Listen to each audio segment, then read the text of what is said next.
চশমা নিয়েছো দেখছি। বয়স হচ্ছে, ইন্দ্রিয় দুর্বল হচ্ছে। হতাশাগ্রস্তের মতো কথা বলছো কেন রবিনসন? হতাশাগ্রস্তের মতো কথা বলছি না, স্বাভাবিক একজন মানুষের মতোই কথা বলছি। শরীর কিন্তু ভালোই আছে, এবং তুমি হয়তো আমার কথা বিশ্বাস করবে না, সাদা চুলে তোমাকে চমৎকার দেখাচ্ছে, আইনস্টাইনের মতো লাগছে। ধন্যবাদ। আমি কি নিরিবিলিতে তোমার সঙ্গে কিছুক্ষণ কথা বলতে পারি? পারো। ব্রেকফাস্ট করে আসিনি, ব্যবস্থা করা যাবে? যাবে। ফকনার শীষ দিতে লাগলো। সে শীষের ভেতর কোনো একটা গানের সুর বাজাবার চেষ্টা করছে এবং লক্ষ্য করছে রবার্টকে। ছেলেটি নিজের মনে কথা বলছে এবং একা একা হাঁটছে। হাঁটছে দুর্বল ভাবে, যেন পায়ে তেমন বেশি জোর নেই। পোলিও নাকি? Faulkner cigarette ধরালো। সিগারেটও খুব বেশি খাওয়া হচ্ছে। রবিনসন গিয়েছে ব্রেকফাস্টের ব্যবস্থা করতে। এত সময় লাগছে কেন? রাজকীয় কোনো ব্যবস্থা নাকি?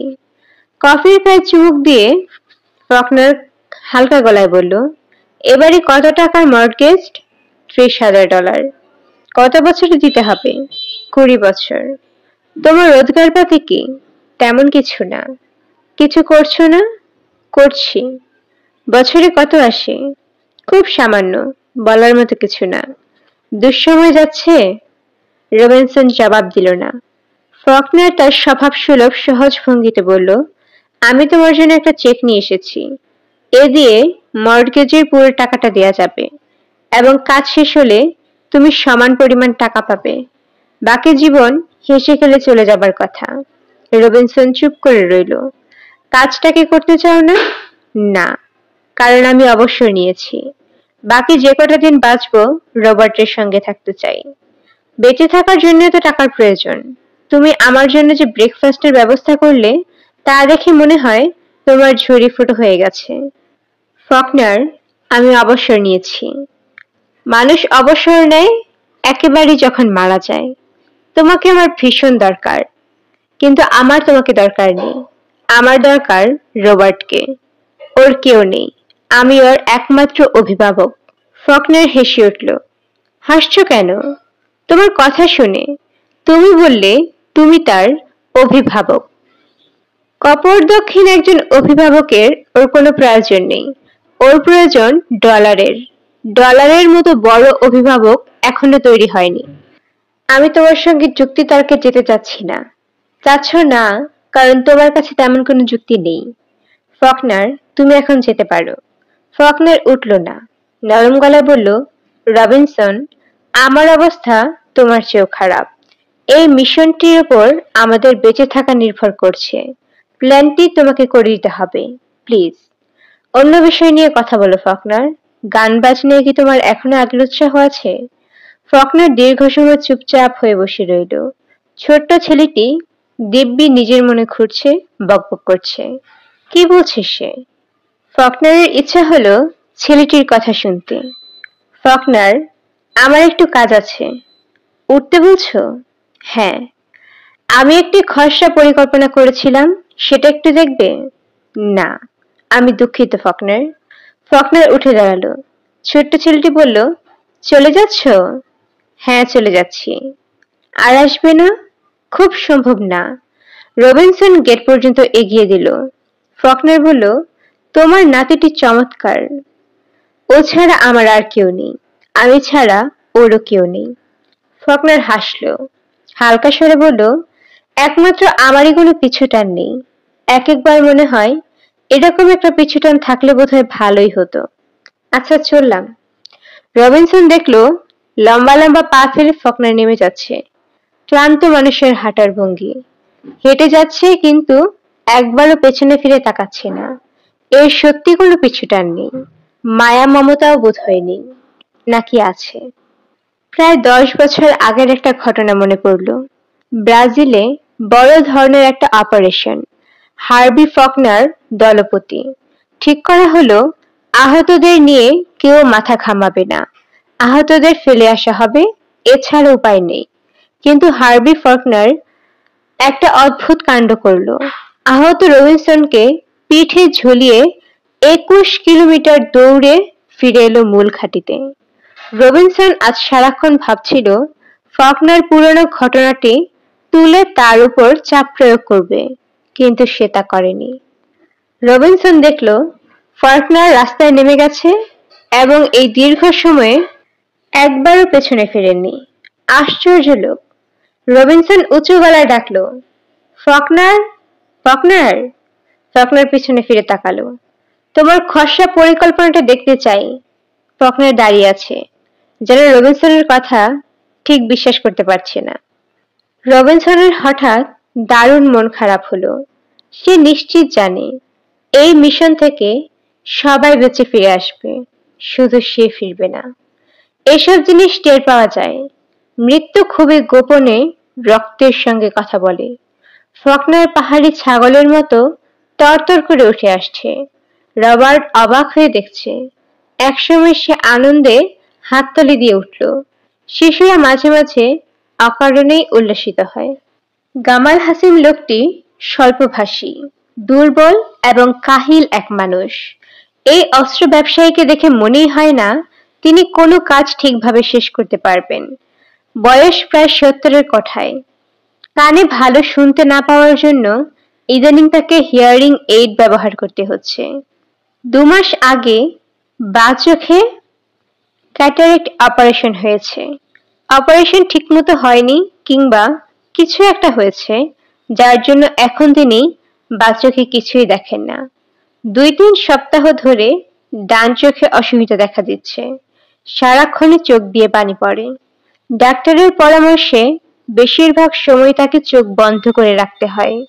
তার কথাবার্তা অবশ্য খুবই পরিষ্কার, নিখুঁত আমেরিকান অ্যাকসেন্টে ইংরেজি বলেন। অস্ত্রের ব্যাপারে তার জ্ঞানও চমৎকার। ফকনার বলল, আমাকে চিনতে পারছেন তো? আগে একবার আপনি আমাকে অস্ত্র দিয়েছিলেন। 11টি ফরাসি সাবমেরিন গান আপনার কাছ থেকে কিনেছিলাম। SL-20। আমার নাম ফকনার, হার্বি ফকনার। আমার স্মৃতিশক্তি খুব ভালো। একবার কাউকে দেখলে সাধারণত ভুলি না। এখন বলুন, আমি কি সাহায্য করতে পারি? 50 জন কমান্ডোর একটি দলকে আপনি অস্ত্র সরবরাহ করবেন। মিশনটি কি ধরনের? ছোট মিশন, কিন্তু বড় রকমের বাধার সম্মুখীন হওয়ার সম্ভাবনা আছে। সম্ভাবনা সামনে রেখে আমাদের তৈরি হতে হবে। আপনি ঠিক কি চান, পরিষ্কার করে বলুন। আমরা দলটাকে 5টা ভাগে ভাগ করেছি। প্রতিটি ভাগে 10 জন করে কমান্ডো। এরা সবাই নামবে প্যারাশুটের সাহায্যে। এদেরকে 7 দিন টিকে থাকার মতো সাজসজ্জায় সজ্জিত করতে হবে। বলুন, আমি শুনছি, থামবেন না। প্রতিটি ভাগে থাকবে 2টি লাইট মেশিন গান, 7টি রাইফেল এবং একটি অ্যাস্টল উইপন। গ্রেনেড, পিস্তলও থাকবে সবার সঙ্গে। গামাল হাসিন চোখ মিটমিট করে একবার তাকালো, তারপর আবার চোখ বন্ধ করে ফেলল। আমাদের অস্ত্রগুলো যেমন ধরুন AK-7.62 হলে ভালো হয়। গামাল হাসিম শীতল গলায় বলল, AK-7.62 এবং RPG লাইট মেশিন গান, এই দুয়ে মিলন হবে ভালো। এদের সবচেয়ে বড় সুবিধা হচ্ছে 2টিতেই একই গুলি ব্যবহার করা যায়। ঠিক আছে, তাই করুন। অ্যামুনিশন কি পরিমাণ চাই? যাদের কাছে থাকবে AK-7.62 তারা প্রত্যেকেই 10টি করে ম্যাগাজিন পাবে। এছাড়াও থাকবে বাড়তি 100 রাউন্ড গুলি। সেগুলি থাকবে বেন্ডোলিয়ার বেল্টে। বেশ, এবার বলুন, আরপিডি লাইট মেশিন গানের জন্য কি পরিমাণ গুলি চান? প্রতিটি সাব মেশিন গানের সঙ্গে 5 রাউন্ডের 4টি কন্টেইনার। এছাড়া 3 জন কমান্ডো যে পরিমাণ গুলির বেল্ট নিতে পারে সেই পরিমাণ বেল্ট। আমার মনে হয় আপনার দলে অন্তত কয়েকটি রকেট লঞ্চার থাকা দরকার। ঠিকই বলেছেন, 3টি RPG-2 রকেট লঞ্চার। প্রতিটির সঙ্গে 4টি রকেটের একটি প্যাকেট। গ্রেনেড কি পরিমাণ চান? সবার সঙ্গে থাকবে 4টি করে গ্রেনেড এবং 48 ঘন্টার রসদ। American helmet. American T-10 parachute দেওয়া যাবে? নিশ্চয়ই দেওয়া যাবে। আমার মনে হয় অন্তত একটি ভারী অস্ত্র আপনাদের থাকা উচিত, যেমন ধরুন জার্মানির তৈরি পিন্টার 301, চমৎকার জিনিস, কিংবা ফ্রেঞ্চদের তৈরি ম্যাক 9mm। ভারী কিছু নেওয়া যাবে না। এটা ভারী নয়, ওজন 12 পাউন্ড, বিপদে কাজে লাগবে। দুটি অন্তত নিন। ঠিক আছে, দুটি প্রিন্টার 301। আরেকটি মডেল আছে, প্রিন্টার 308। এর থ্রাস্ট খুব বেশি, তবে ওজনও বেশি। আপনি 301ই দিন। ঠিক আছে। ফকনার সিগারেট ধরালো, মৃদু স্বরে বলল, আপনি ধূমপান করবেন কি? না। কোনো রকম পানীয় আছে? ভালো হুইস্কি আছে? খোঁজ নিব? আমি মদ্যপান করি না। আপনার কি আর কিছু প্রয়োজন? বলুন। আমার কিছু কেমিক্যাল উইপন্স দরকার। কি জাতীয়? যেমন ধরুন, এমন কোনো বাষ্প যা অল্প জায়গায় কাজ করে, কর্মক্ষমতা নষ্ট করে দেয় বা ঘুম পাড়িয়ে দেয়। অ্যানিথল জাতীয় বোমা দেয়া যাবে। বোমা ফাটার পর কাজ শুরু হতে কতক্ষণ লাগবে? 5 থেকে 10 মিনিট। এত সময় আমার হাতে নেই। আরো দ্রুত কাজ করে এমন কিছু বলুন। সেসব কেমিক্যাল ওয়েপন্স ভয়াবহ হবে, নার্ভাস সিস্টেমে কাজ করবে, ঘুম পাড়িয়ে দেবে, কিন্তু সে ঘুম ভাঙবে না। রাজি আছেন? রাজি আছি। ফকনার বলল, কাগজে লিখে নিলে হতো না? আপনার হয়তো মনে থাকবে না। গামাল হাসিম মৃদু স্বরে বলল, আমার স্মৃতিশক্তি অত্যন্ত ভালো। আপনি ইচ্ছা করলে পরীক্ষা করে দেখতে পারেন। পরীক্ষা করতে চান? না, আমি বিশ্বাস করছি। ফকনার চোখ বন্ধ করে সিগারেট টানতে লাগলো। গামাল হাসিম বলল, এখন বলুন, কত দিনের ভেতর চান? 10 দিন। কি বললেন? 10 দিন। অস্ত্রগুলো আমাদের ব্যবহার করতে হবে, ওদের সঙ্গে পরিচিত হতে হবে। 10 দিনে দেওয়া সম্ভব নয়। আমার কোনো গুদাম ঘর নেই, আমাকে সব জিনিস জোগাড় করতে হবে। কত দিনের ভিতর দিতে পারবেন? আমাকে 2 মাস সময় দিতে হবে, এর কমে সম্ভব নয়। আমি তো জাদু করিনি, মিস্টার ফরকান। ফরকান বেশ কিছুক্ষণ চুপচাপ বসে রইল। গামাল হাসিম বলল, আমি কি উঠতে পারি? ফকনার বলল, অস্ত্রের জন্য আপনি যে টাকা পাওনা হবে, আমি তার 3 গুণ টাকা দেব। 3 গুণ কেন? 10 গুণ দিলেও লাভ হবে না। আমি তো আপনাকে বলেছি, মিস্টার ফকনার, আমি জাদুকর নেই। আমি এখন উঠব। 1 মিনিট দাঁড়ান। আপনি কি জেনারেল সিমসামকে চেনেন? ব্যক্তিগত পরিচয় নেই, কিন্তু তাকে না চেনার কোনো কারণ নেই। তাকে ভালোই চিনি। তিনি যদি আপনাকে বলেন 10 দিনের ভেতর মালামাল পৌঁছে দিতে, আপনি কি করবেন? না বলবেন? গামাল হাসান চুপ করে থাকলেন। ফকনার বলল, জেনারেল সিমসন আজ রাতের মধ্যেই আপনার সঙ্গে যোগাযোগ করবেন। গামাল হাসিম শীতল গলায় বলল, আপনাদের কবে দরকার? 10 দিনের ভেতর দরকার। আগে বেশ কয়েকবার বলেছি। ঠিক আছে, পৌঁছানো হবে। 3 গুণ দাম দিতে হবে। পৌঁছানোর খরচ দিতে হবে। দেয়া হবে। সব টাকাই দিতে হবে অগ্রিম। দেয়া হবে। কাল ভোরে কি আপনি একবার আসতে পারবেন? কটায়? ভোর 6টায়। অস্ত্রের তালিকাটি সম্পূর্ণ করব। আপনাকে রাশিয়ান ব্যানার রাইফেলের নমুনা দেখাবো। ঠিক আছে, দেখা হবে ভোর 6টায়। শুভরাত্রি। শুভরাত্রি। 50 জনকে রিক্রুট করার দায়িত্ব পড়েছে বেন ওয়াটসনের উপর। ঘোষণা দেওয়া হয়েছিল পূর্ব অভিজ্ঞতা আছে এবং বয়স 30 থেকে 40-এর ভেতর হতে হবে। কিন্তু উৎসাহীদের বয়সের সীমা দেখা গেল 17 থেকে 60-এর মধ্যে অনেকেই কোনো পূর্ব অভিজ্ঞতা নেই। মাত্র 21 দিনে এদের তৈরি করা প্রায় অসম্ভব। জগতের অসম্ভব কাজগুলির প্রতি বেন ওয়াটসনের একটা ঝোঁক আছে। রিক্রুটমেন্ট শুরু হলো সকাল থেকে। এক একজন এসে ঢোকে আর বেনের দিকে প্রায় 5 মিনিটের মতো তাকিয়ে থাকে। প্রশ্ন কিছুই নয়, শুধু তাকিয়ে থাকা। যাদের পছন্দ হয় তাদেরকে নিয়ে মাঠে যায়। সেখানে কিছুক্ষণ কথাবার্তা এবং ড্রিল হয়। দ্বিতীয় বাছাই পর্বটি হয় সেখানে। সেটি চূড়ান্ত বাছাই। নমুনা দেয়া যাক। কি নাম? রিক ব্রেগার। বয়স 33। মিশনে কেন যেতে চাও? টাকার জন্য। শুধুই টাকার জন্য? হ্যাঁ। Attention. Left right left, left right left. Quick March. Left left left left. Halt. About turn. Stand it easy. শুধুই টাকার জন্য যেতে চাও? হ্যাঁ। টাকার এত প্রয়োজন কেন? ঘরে ছেলে মেয়ে আছে, স্ত্রী আছে। পছন্দ মতো কাজকর্ম পাচ্ছি না। নগদ কিছু টাকা হলে ভালো হবে। গুড। কোন সেকশন? Artillery selected. রাত 8টার মধ্যে সবার কাছ থেকে বিদায় নিয়ে রিপোর্ট করবে। ঠিক আছে স্যার। যাবার আগে কন্ট্রাক্ট ফর্ম সই করবে। মারা গেলে টাকা কে পাবে সে দলিল দরকার। ঠিক আছে স্যার। ওকে, ক্লিয়ার আউট। নেক্সট। কি জন্য যেতে চাও? অ্যাডভেঞ্চারের জন্যে। শুধুই অ্যাডভেঞ্চার? হ্যাঁ। বয়স কত? 21। হবে না, তুমি যেতে পারো। এটা কোনো শিশুদের ব্যাপার নয়। আমাকে শিশু বলবেন না। বেন ওয়াটসন প্রচন্ড একটি কষিয়ে চড় দিল।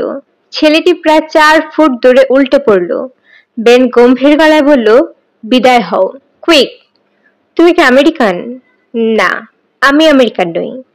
কেন যেতে চাও? উত্তর নেই। কোনো পূর্ব অভিজ্ঞতা আছে? নেই। আমরা তো বলে দিয়েছি, পূর্ব অভিজ্ঞতা আছে এমন সব প্রার্থীদেরই আমরা শেখাতে চাই। আমি দ্রুত শিখতে পারি। কি করবে টাকা দিয়ে? ব্যবসা করব। তুমি যেতে পারো, তোমাকে দিয়ে হবে না। তুমি সংসারী মানুষ। সংসারী মানুষ সাহসী হয় না। আমি সাহসী। তা ঠিক। তোমার চোখ দেখে মনে হচ্ছে তুমি সাহসী, কিন্তু বিপদের সময় তোমার সাহস থাকবে না। ছেলে মেয়েদের কথা মনে পড়বে। তুমি যেতে পারো। Next. Left right quick March. ওই বার্চ গাছ ছুঁয়ে আবার ফিরে এসো। Quick March. Double double. Very good. Halt. March again. Long step. Halt. বয়স কত? 40। মিশনে যেতে চাও কেন? টাকার জন্য। কি করবে টাকা দিয়ে? জানি না স্যার, এখনো ভাবিনি। ঘরে কি আছে? স্ত্রী আছে। মিশনে তুমি মারা যেতে পারো, জানো তো? জানি। তোমার স্ত্রী তোমাকে ছাড়তে রাজি হবে? তার সঙ্গে আমার বনিবনা নেই। Attention. Left right. About turn, quick March. ওই বার্চ গাছ ছুঁয়ে আবার এসো। আমি তোমার দম দেখতে চাই। ওকে, হল্ট। দম ভালোই আছে। আগে কোথায় ছিলে? US marine. তোমার দেশের নাম কি? মালদ্বীপ। নাম শুনিনি। আপনি না শুনলে কিছু আসে যায় না। Quick March. Halt. Left left. Halt. Double March. Left. Halt. তোমার নাম কি? আব্দুল জলিল। মিস্টার জলিল, তোমার একেবারেই দম নেই। আমাকে একটা সুযোগ দিন। কেন সুযোগ দেব? টাকার দরকার? হ্যাঁ। নিজের জন্য?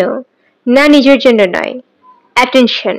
Left right. হল্ট। তুমি কি সাহসী? হ্যাঁ। কি করে বুঝলে? নিশ্চুপ। কখনো মানুষ খুন করেছ? না। খুন করতে পারবে? নিশ্চুপ। টাকা দিয়ে কি করবে বলতে চাও না? না। ঠিক আছে, তোমাকে রিক্রুট করা হলো। সন্ধে 8টার ভেতর রিপোর্ট করে যাও। 50 জনকে নেবার কথা, বাছাই করা হলো 70 জনকে।